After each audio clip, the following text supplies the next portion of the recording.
I'm Rosie Wyatt and I'm the actor performing in Spine. Spine is a play about an unlikely friendship between two wisecracking, feisty women from different generations.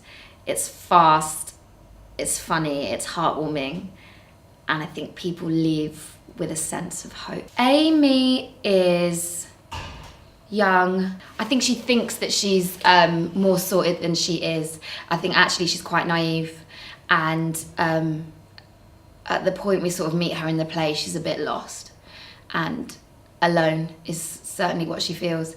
And the play kind of charts her sort of growth as a woman, I guess, as inspired by this 92-year-old twinkle in her eye, naughty activist Glenda.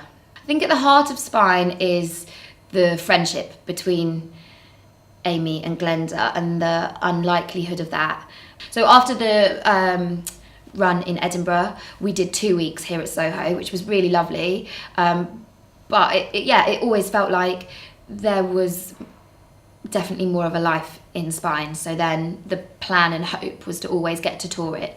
So yeah, now here we are in 2016 and we're on a UK tour and currently about midway through that tour with a week back in Soho.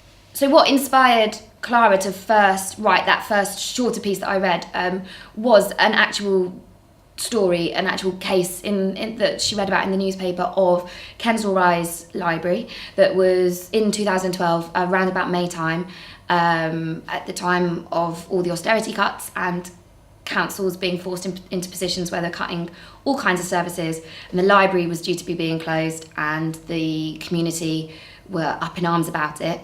And so the council snuck in the dead of night and stripped the library of its facilities and its books. And this was an historic library that was opened in 1900 by Mark Twain, and there was a commemorative plaque and all of this, and yeah, the council dismantled the library basically with against the wishes of the whole community that were fighting to try and protect it and save it, and kind of really underhand came and did it in the middle of the night. So it was that story that that triggered Spine, and that story is in there. It's a story that Glenda tells to Amy to explain a certain element of Glenda's unusual home life and Glenda's naughty behaviour. It's about heart and compassion, and I think Clara felt as if those were missing from